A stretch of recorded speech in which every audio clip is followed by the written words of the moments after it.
తెలంగాణలో రాజకీయ పరిస్థితులు త్వరలో మారుతాయని, నిరంతరం ప్రజల వెంట ఉంటే బీఆర్ఎస్కు తిరిగి అవకాశం ఇస్తారని సమాజ్వాదీ పార్టీ అధినేత అఖిలేష్ యాదవ్ ఆశాభావం వ్యక్తం చేశారు.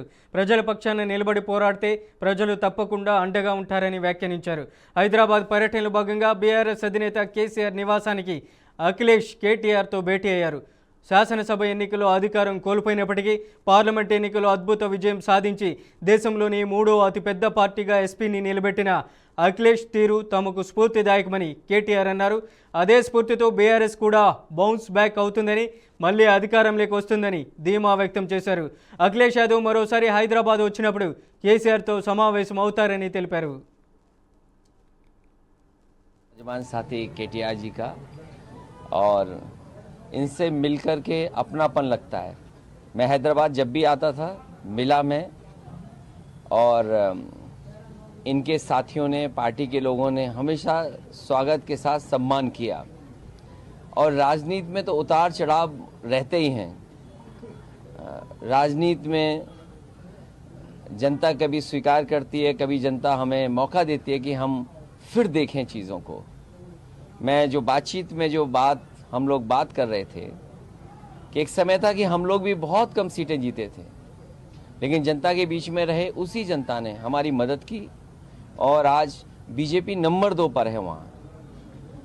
तो राजनीति का ये उतार चढ़ाव हम लोगों को देखते रहना चाहिए, और कब जनता आपके साथ खड़ी हो जाएगी ये पता ही नहीं लगता है।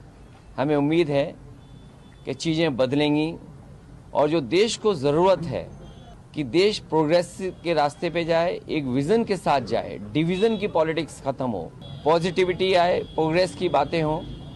हम लोगों की कोशिश होगी कि उसी दिशा में हम लोग काम करते रहें। मैं आदरणीय केसीआर साहब से भी मैंने बात की है, और मैं बहुत जल्दी आकर के उनसे मिलूंगा। अपने नौजवान उत्तर प्रदेश మాజీ ముఖ్యమంత్రి అదేవిధంగా చాలా కాలంగా పెద్దలు కేసీఆర్ గారితో ఆనాడు మనం ప్రభుత్వంలో ఇక్కడ ఉన్నప్పుడు తన అభిప్రాయాలు పంచుకుని దేశం గురించి కూడా ఏ రకంగా మనం కలిసి ముందుకెళ్ళాలి అని ఎన్నో సందర్భాల్లో సంప్రదించి మాతో కలిసి నడిచిన పెద్దలు శ్రీ అఖిలేష్ యాదవ్ గారు ఈరోజు హైదరాబాద్కి వచ్చారు.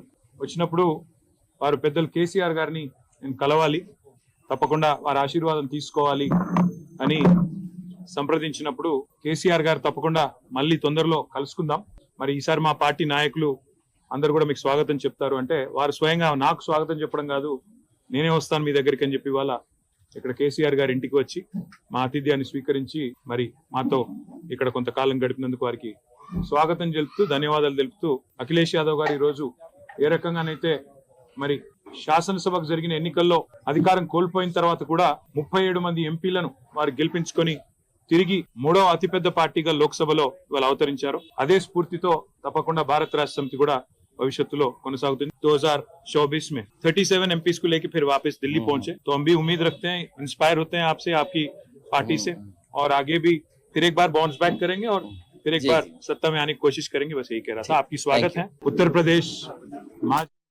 ఆత్మకూరు పట్టణంలో మరోసారి కుక్కల బెడద భయానకంగా మారింది. ఇస్లాంపేటకు చెందిన చిన్నారి అర్షియాపై వీధి కుక్కలు దాడి చేయడంతో చెవి, దవడ భాగాల్లో తీవ్ర గాయాలయ్యాయి. చిన్నారి పరిస్థితి విషమంగా ఉండడంతో అర్షియాను అత్యవసర చికిత్స కోసం కర్నూలుకు తరలించారు. ప్రతిరోజు జరుగుతున్న కుక్కల దాడులపై అధికారులు మాత్రం నిద్రమత్తు వీడకపోవడంపై స్థానికులు ఆగ్రహానికి గురవుతున్నారు. చిన్నారులు, వృద్ధులు, ప్రజలు ప్రాణాలకు తెగించి బయటకు రావాల్సి వస్తుందని తల్లిదండ్రులు ఆవేదన వ్యక్తం చేస్తున్నారు. కుక్కల బెడదను అరికట్టేందుకు అధికారులు తక్షణ చర్యలు తీసుకోవాలని ప్రజలు డిమాండ్ చేస్తున్నారు.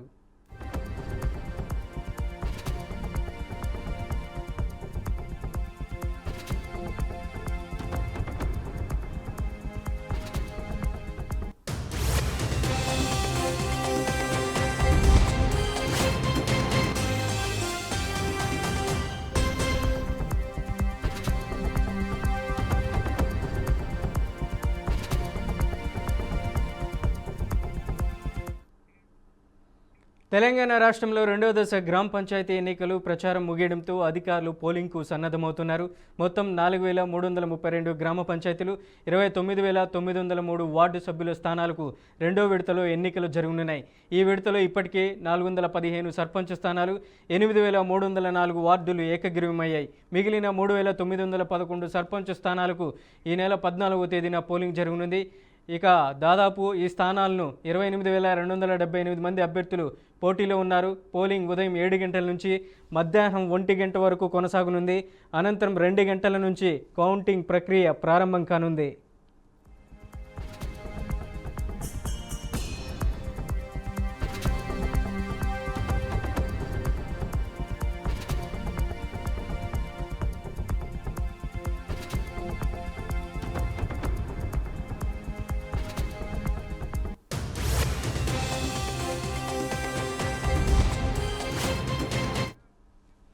ఇదిలా ఉండగా ఇటీవల ముగిసిన తొలి విడత గ్రామ పంచాయతీ ఎన్నికల ఫలితాలు రాజకీయ వర్గాల్లో హాట్ టాపిక్గా మారాయి. మొత్తం 3,834 సర్పంచ్, 27,600కు పైగా వార్డులకు జరిగిన తొలి విడత పోలింగ్ ప్రశాంతంగా ముగిసింది. మధ్యాహ్నం 2 గంటల నుంచి ప్రారంభమైన కౌంటింగ్లో అధికార కాంగ్రెస్ పార్టీ మద్దతుదారులు అద్భుతమైన సత్తా చాటారు.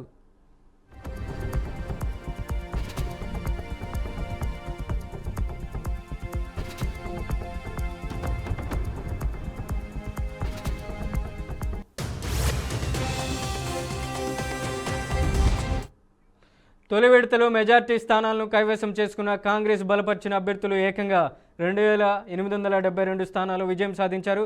పల్లెపోరును ప్రతిష్టాత్మకంగా తీసుకున్నామని ప్రకటించిన ప్రధాన ప్రతిపక్షం బీఆర్ఎస్ మద్దతుదారులు కేవలం 1,160 స్థానాల్లో మాత్రమే గెలుపొందారు.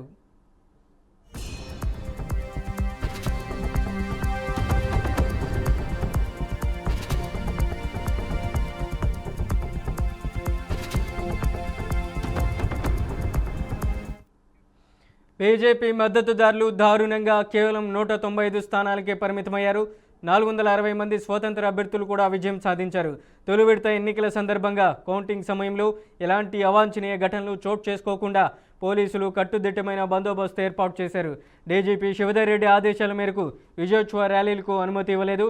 ఇప్పుడు తొలి విడత ఫలితాలు జోరుతూ రెండో విడత పోలింగ్కు అన్ని రాజకీయ పార్టీలు అధికారులు సన్నద్ధమవుతున్నారు. ఇక మూడో విడత ఎన్నికలకు పోలింగ్ ఈ నెల 17న జరగనుంది.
బీసీలకు రిజర్వేషన్లు ఖచ్చితంగా అమలు చేస్తామని, ఎవరూ ఆత్మహత్యలకు పాల్పడవద్దని టీపీసీసీ అధ్యక్షుడు మహేష్ కుమార్ గౌడ్ విజ్ఞప్తి చేశారు. ఆత్మహత్యలు సమస్యలకు పరిష్కారం చూపలేవని ఆయన అన్నారు. యువత ఆవేశపూరిత నిర్ణయాలు తీసుకోవద్దని సూచించారు. బీసీ రిజర్వేషన్లను సాధించేందుకు కాంగ్రెస్ పార్టీ చిత్తశుద్ధితో కృషి చేస్తుందని ఆయన భరోసా ఇచ్చారు. బీసీ రిజర్వేషన్ల అమలు కోసం ఇటీవల ఆత్మహత్య చేసుకున్న ఈశ్వరాచారి కుటుంబాన్ని కాంగ్రెస్ నాయకులు పరామర్శించారు. టీపీసీసీ అధ్యక్షుడు మహేష్ కుమార్ గౌడ్తో పాటు మంత్రి Ponnam Prabhakar, BC commission chairman Niranjan, TPCC Samvidhan Bachao committee chairman doctor Vinay, corporation chairman Eravatri Anil తదితరులు ఈశ్వరాచారి కుటుంబాన్ని ఓదార్చారు.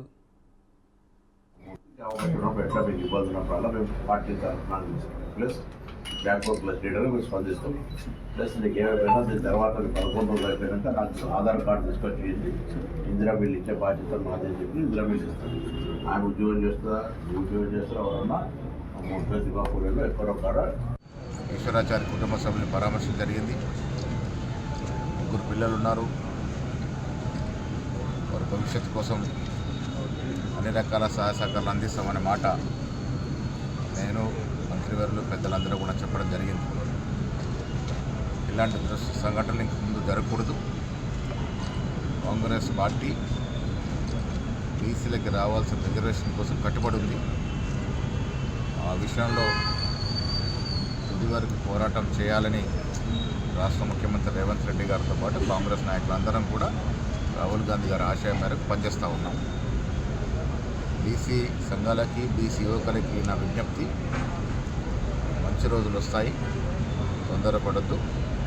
అందరం కూడా ఈశ్వరాచార్య కుటుంబానికి సహాయ సహకారాలు అందిస్తామనే మాట ఇస్తున్నారు, మనం చేస్తాం. ఈశ్వరాచార్య కుటుంబ సభ్యులు రెండో విడత స్థానిక సంస్థల ఎన్నికలకు మెదక్ జిల్లా వ్యాప్తంగా అన్ని ఏర్పాట్లు పూర్తయ్యాయి. పీస్ అండ్ సేఫ్ ఎన్నికల నిర్వహణే లక్ష్యంగా 3 అంచెల పటిష్ట భద్రతా వ్యవస్థను పోలీసులు ఏర్పాటు చేశారు. మొత్తం 1200 మంది పోలీసు అధికారులు, సిబ్బంది ఎన్నికల బాధ్యతలకు నియమించబడ్డారు. ఎన్నికల విధులకు హాజరు కానున్న సిబ్బందికి జిల్లా ఎస్పీ పరితోష్ పంకజ్ ప్రత్యేకంగా బ్రీఫింగ్ ఇచ్చారు. డిఎస్పీ వాళ్ళు ఉన్నారు, మన డిఎస్పీ ఉన్నారు, వాళ్ళు ఇక్కడ ఉన్నారు. ఏ పోలింగ్ స్టేషన్కి దగ్గర ఏ ఆఫీసర్ అవైలబుల్ ఉంది. సో ఇమీడియట్గా ఇది ఇన్ఫర్మేషన్ వచ్చినప్పుడు ఇమీడియట్గా అలర్ట్ చేశారు. అంతా ఇది హెవీ బందోబస్తు, సీఎం గారికి బందోబస్తు ఉంది ఫస్ట్ ఫేజ్. అదే రెప్లికేట్ చేయాలి. Okay, so all the best to all of you for the second phase election. And at any cost I don't want any injury to my men. Okay, me safety నా బాధ్యత.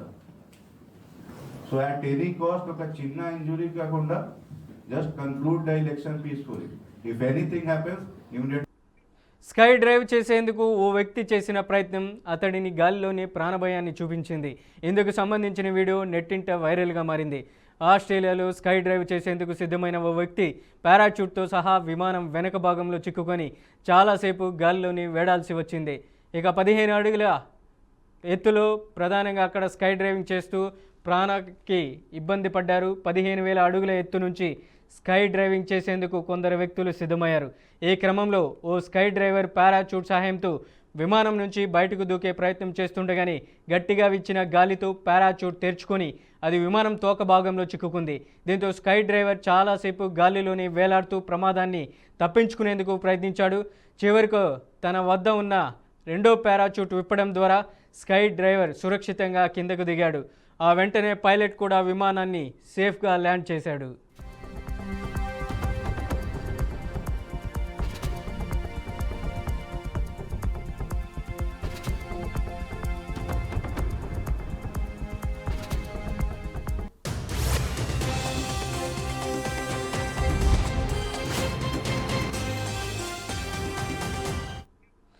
దక్షిణ కేర్నిన్స్లో జరిగిన ఈ ఘటనకు సంబంధించిన video viral అవుతుంది.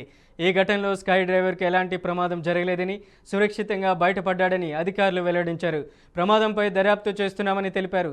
ఈ ప్రమాదంలో పారాచూట్ ధ్వంసమైన రెండో పారాచూట్ లేకపోయినా స్కై డ్రైవర్ కింద పడి ప్రాణాలు కోల్పోయేవాడని, అదే సమయంలో విమానం సైతం ప్రమాదానికి గురి కాకుండా ఉండటం మరో కీలక అంశం.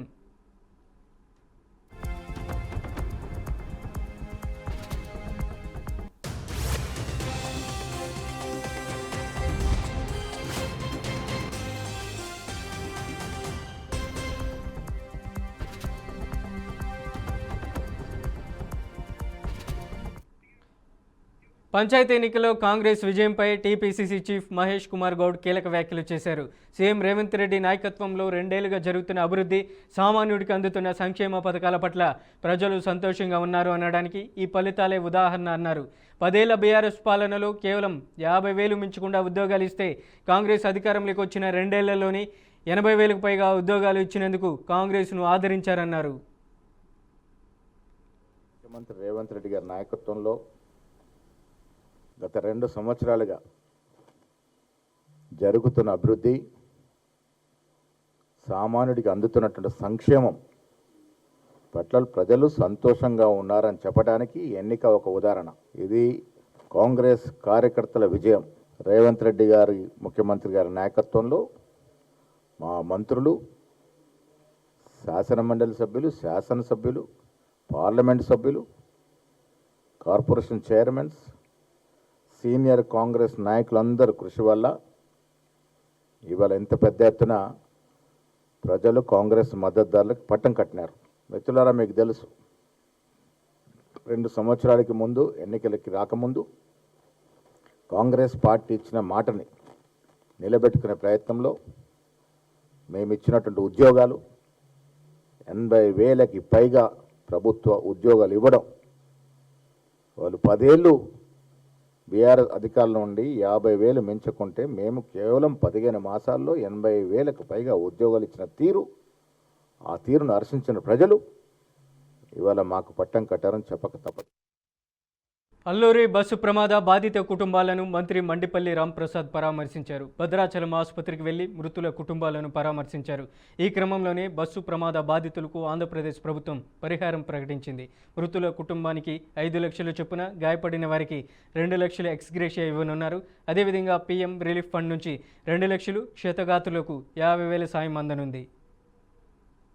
సంఘటన జరిగిన ఇమ్మటే గౌరవ ముఖ్యమంత్రి గారు అలాగే మా మంత్రివర్యులు నారా లోకేష్ గారు స్పందించడం జరిగింది.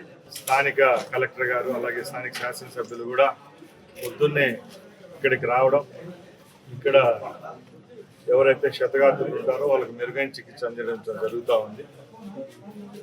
ముఖ్యంగా రాష్ట్ర వ్యాప్తంగా ఈ రోడ్ సేఫ్టీ గురించి ముఖ్యమంత్రి గారు కూడా కర్నూలు సంఘటన తర్వాత తీవ్రంగా స్పందించడం, ఎక్కడికెక్కడ అధికారులకు కూడా క్లియర్ ఇన్స్ట్రక్షన్స్ ఇవ్వడం జరిగింది. ఇలాంటి ప్రమాదాలు రిపీట్ కాకూడదు. ఎవరైతే ప్రజలు అలాగే తీర్థయాత్రలకు పోయేటప్పుడే ఎలా ఎక్కువ ఈ సంఘటనలు జరుగుతూ ఉన్నాయి.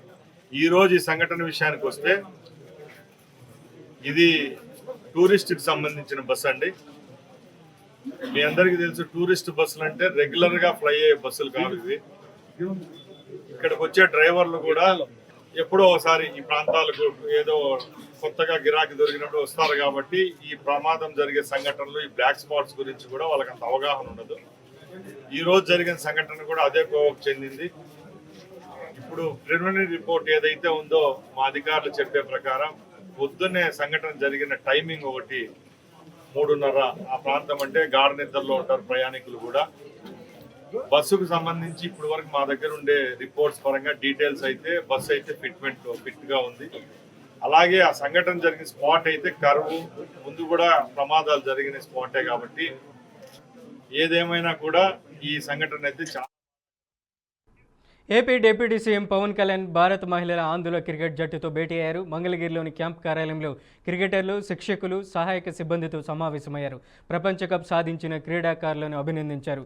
ఒక్కో క్రికెటర్కు 5 లక్షలు, ట్రైనర్స్కు 2 లక్షల చొప్పున చెక్కులు అందజేశారు. ప్రతి మహిళా క్రికెటర్కు పట్టుచీర, శాలువా, కొండపల్లి బొమ్మలు, అరకు కాఫీతో కూడిన బహుమతులు అందించారు.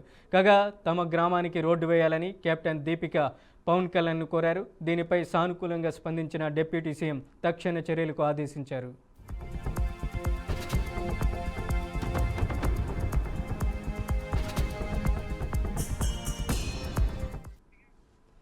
రాష్ట్ర వ్యాప్తంగా ఎన్నికలు సజావుగా ముగిసినప్పటికీ వేములవాడ మండలం నాగయ్యపల్లి గ్రామంలో అర్ధరాత్రి అవాంఛనీయ సంఘటన చోటు చేసుకుంది. మార్కెట్ కమిటీ చైర్మన్ రాజుపై నాగయ్యపల్లి గ్రామానికి చెందిన 2 వ్యక్తులు కత్తులతో దాడికి పాల్పడ్డారు. దాడిలో తీవ్ర గాయాల పాలైన రాజును స్థానికులు ఆసుపత్రికి తరలించారు.